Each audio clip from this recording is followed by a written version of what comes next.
Yes. Di ako makaalis. Bigay mo lang dyan. Hello, magandang gabi po. Bago tayo magsimba.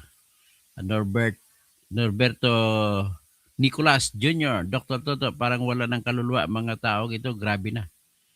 Okay po. Nais ko lang mabilisan lang po na vlog. Mamaya pagtapos simba, mag-vlog naman ulit ako the same topic.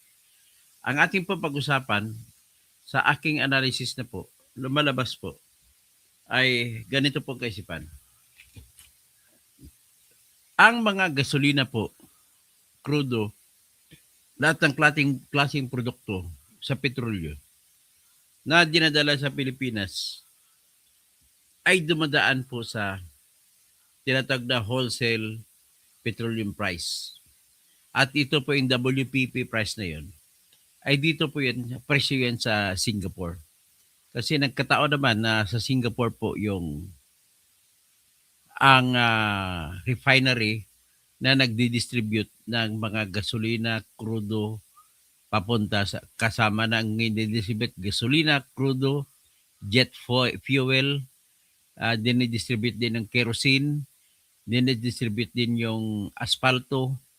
So yan po mga produkto ng isang barrel. Sa isang barrel kasi 159 liters ang laman. So ang isang 72 liters na gasolina mo makukuha dyan.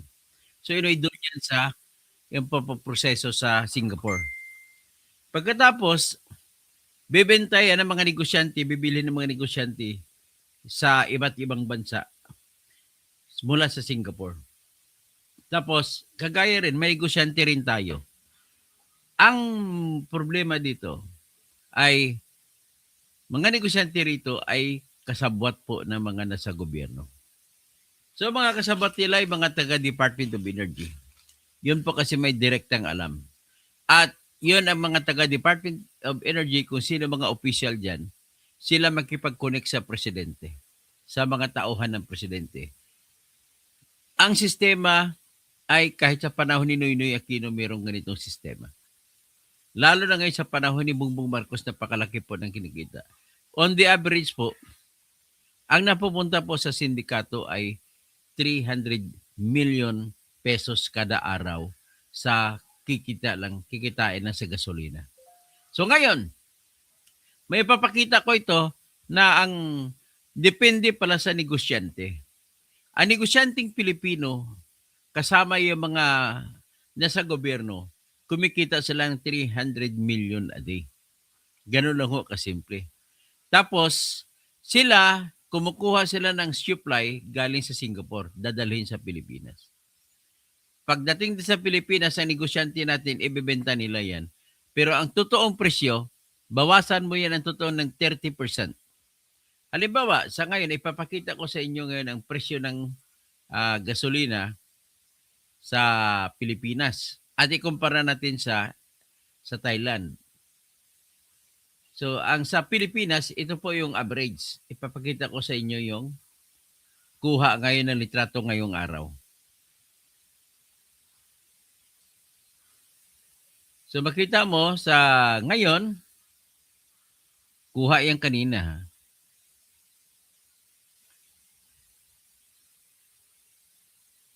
Paano ba ito mampalaki? So, anyway, ito yan ang presyo kanina. Nakikita naman siguro ninyo. So, sa ngayon, kanina, diesel, may, actually, luma na ata ito Kailan ba ito kuha? Monday, nakaraang Monday pa. So, ano na ngayon? Sa ngayon, 100 plus ang liter na Nagkakakiwa nga ng ano.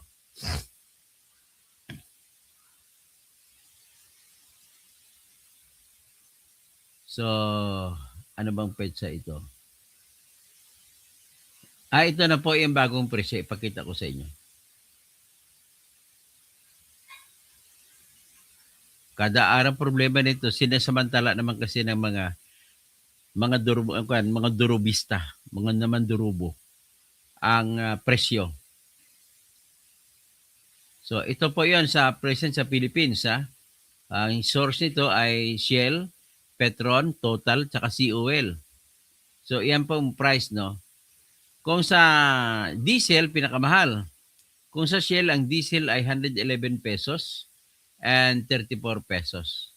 Ang kerosene ay 129 ah, pesos and 57 centavos. Dito rin po nanggaling ang tinatag ni LPG. Tapos ang pagdating naman sa COL, mahal sila, no? 126 yung pinakamura sila. 126 hanggang 128 pesos ang kerosene. Ang diesel naman ay 107 at hanggang 109.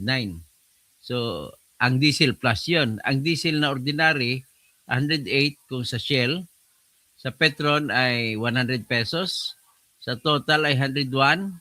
Sa COL ay 104. So makita mo, ang average ay nasa 80, no? Mahigit 80 pesos. Yan po ang presyo natin sa ngayon. Ngayon, para maintindihan ninyo kung gaano katuso mga negosyante sa atin na meron itong blessing sa pamahalaan natin. Ipakita ko sa inyo ngayon ang presyo ng gasolina mga kwan sa Thailand. Thailand naman tayo. Ito po ang presyo sa Thailand ngayon.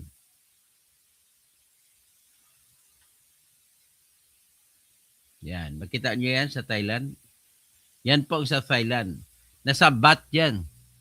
VAT 29.99 ang ano, hindi lang kasulat sa Thailand kasi.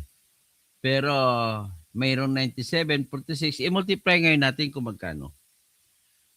Ang isang VAT ay 1 peso and 80 centavos. So, i-multiply natin by 1.8. So,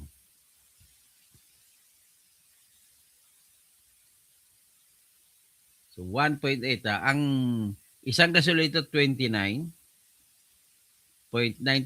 times 1.8. So, 53 pesos lang po. Ang gasolina at ang crudo mas mura sa kanila. Mga nasa 53 hanggang 55 pesos lang po per liter. Bakit ganon? Ito sa Thailand po na presyo ito. Bakit ganon sa atin umaabot ng ano? 80 ang na average tapos yung yung ano naman yung crudo napakamahal 100 plus. Bakit ganon? Hindi ko maintindihan. Pero na-analyze ko namin, kausap ang ibang mga membro ng sindikato ay talaga pala sinisindikato nila itong gasolina. At kung mayroong mga gulo sa Middle East, mas lalo silang natutuwa kasi pwede silang pumatong. Yan po ang nangyayari. Ngayon, ang mga grupo ni BBM, itong may control ito, si Lisa Marcos. Importer kasi yung kapatid ni Lisa Marcos, si Martin Araneta. Si Jack Ma, yan ang mga kasapakat niya. So, ladies and gentlemen, ang kasabot din dito ni Marcos ay si Ramon Ang at saka si Enrique Razon. Ang hindi natin alam na binubulsa nila dyan po sa presyo ay 30, lalabas po na 15 pesos kada litro ang kinikita ng sindikato. Sa ngayon po, ladies and gentlemen, ay may 15 million na motor at saka mga sasakyan, mga kotse, mga truck. Sa ngayon iyan ay kung sumahin mo lahat-lahat, ang kanilang konsumo sa kada araw ay umaabot po sila sa kwan.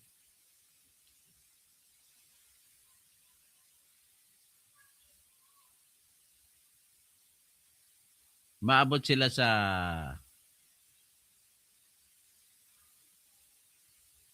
ngayon kasi detalye may 15 million vehicles.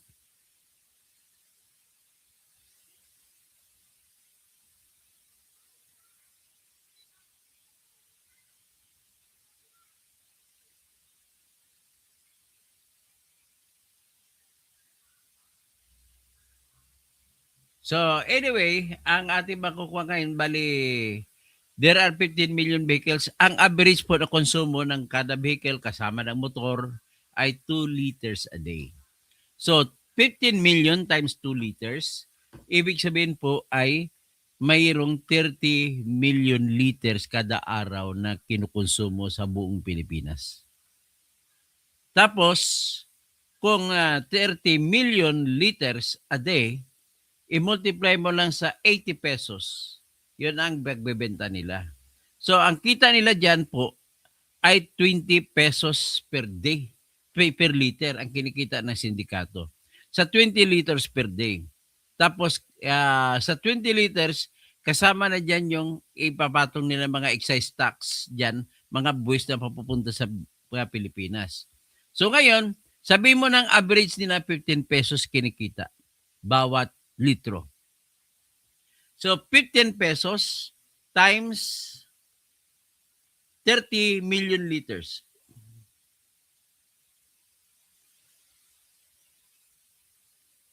So, 15 million vehicles, 15 million 15 pesos pala. 15 pesos times kada litro times 30 million liters. Kada araw.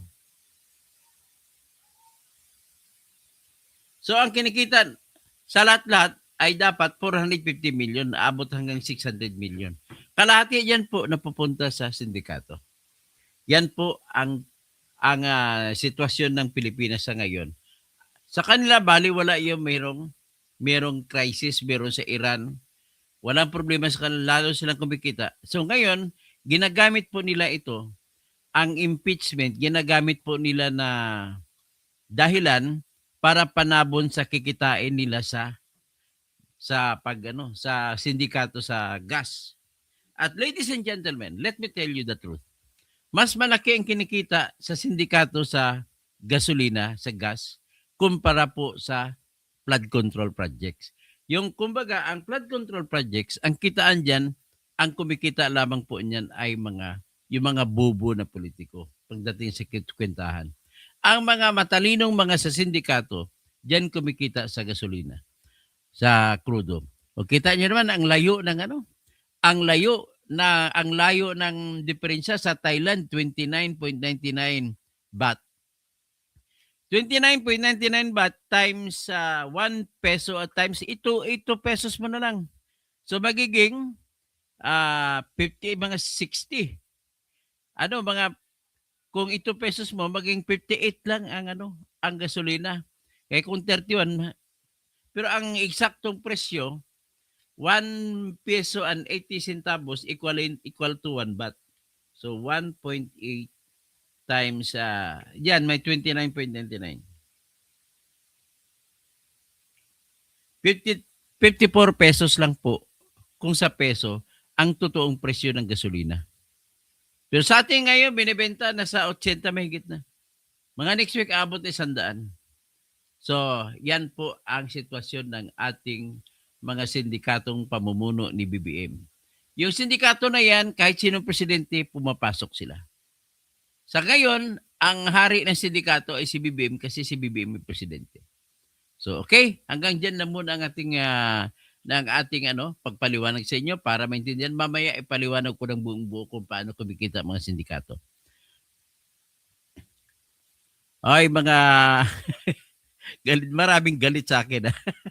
Natatawa ko sa inyo. Oy, mga kalokohan, mga sa inyo nyo. Ang minumura nyo lang ako pero hindi nyo alam. Buhay ninyo nakataya rito. Buhay nating lahat. Sa gasolina lang, bawawasak na tayo. Natatakot ako aabot sa punto kasi umuutang ngayon. Tumatakbo, naghanap ng mga utangan.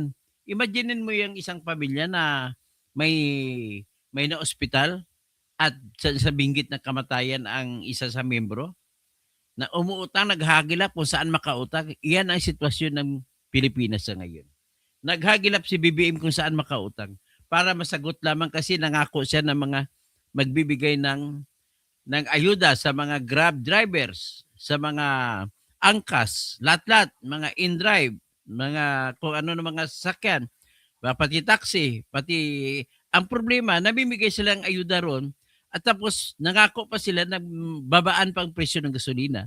May subsidy na discount para sa mga Grab drivers, sa mga riders, o lahat na.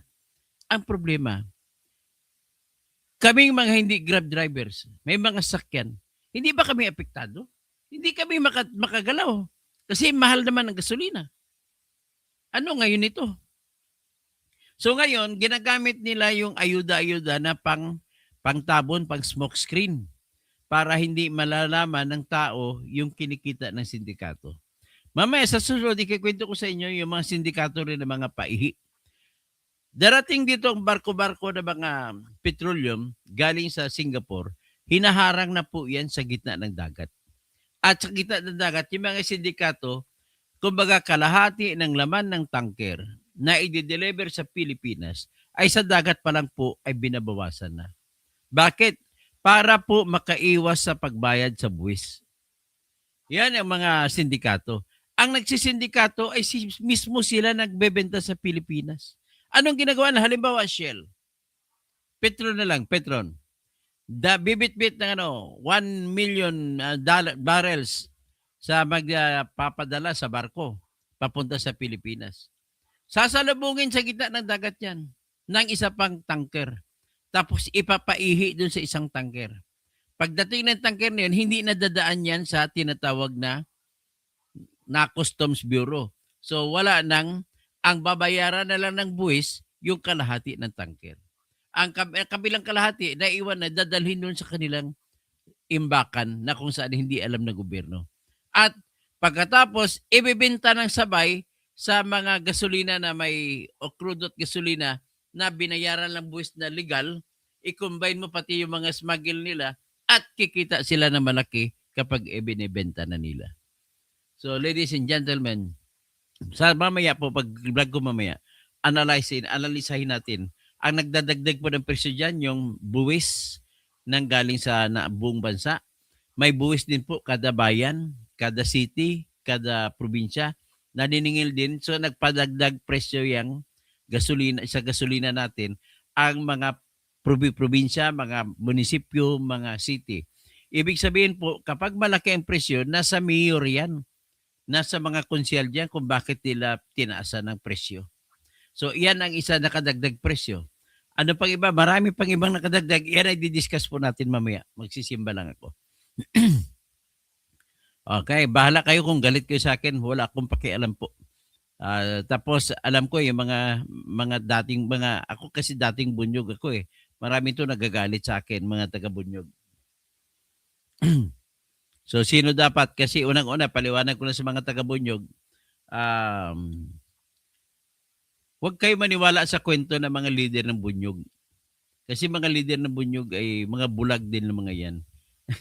Ayaw ko lang sabihin, pero sindikato na rin ang bunyog.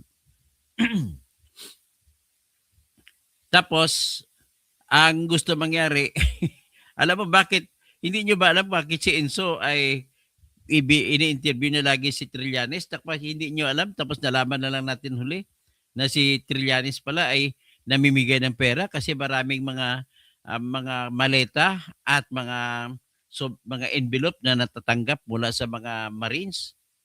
So, yan po ang aking unang paliwanag. Pangalawang paliwanag ko, pangit naman na isa kang abogado, hindi mo dinidepensa ang batas ng bansa.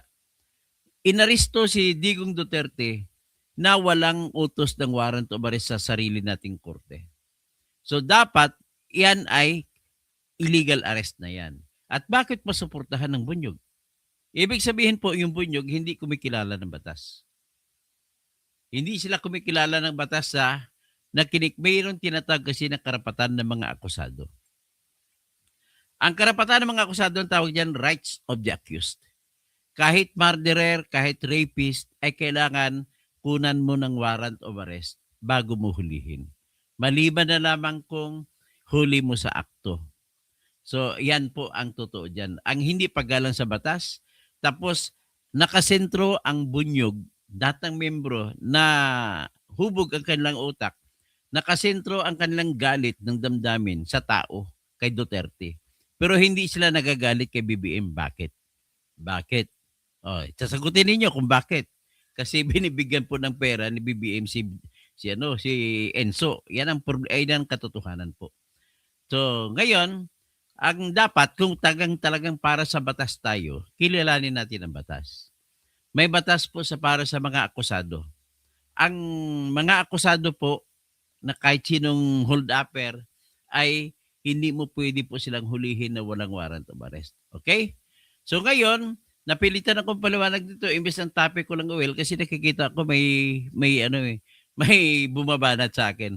So bahala na kayo kung ano. So, sa akin, mananatili ako sa batas. I-apply ko ang batas. Kahit sino pong killer ay kilalanin ninyo ang kanyang karapatan sa ilalim ng batas natin. May rights of the accused na tinatawag.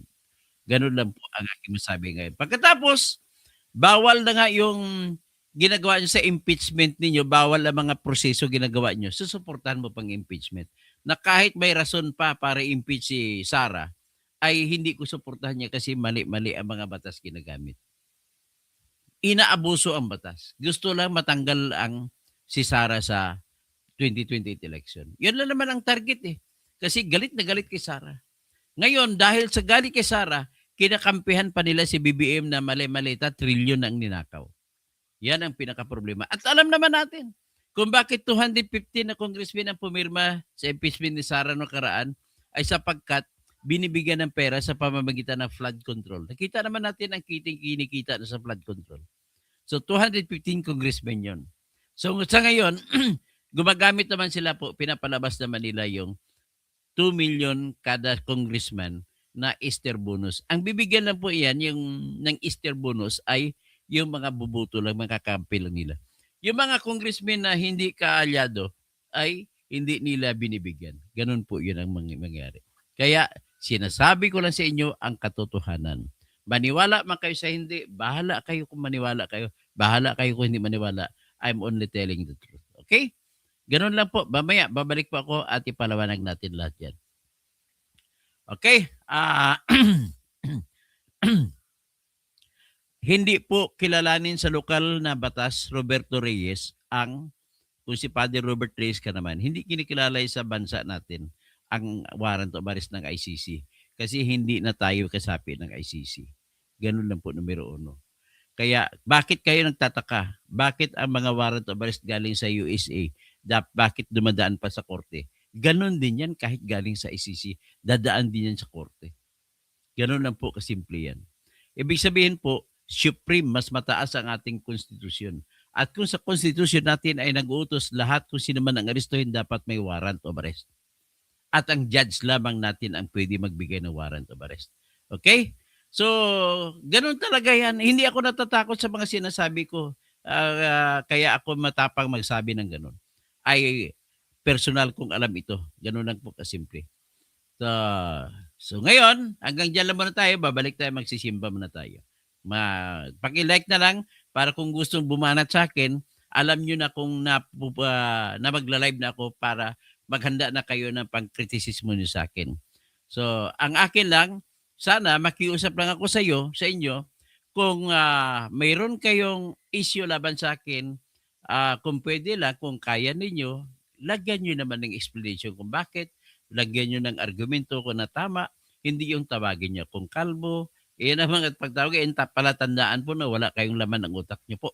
Mr. Roberto Reyes, sino yung utos na kailangan may warrant of arrest? Konstitusyon na po, Roberto Reyes. Kung mag-insist ka, kabubuhan ang muna sa iyo. Okay? Hanggang dyan lang muna tayo. At praise God sa lahat. At like lang po para balik, mag-usap-usap tayo, magdebate tayo ulit.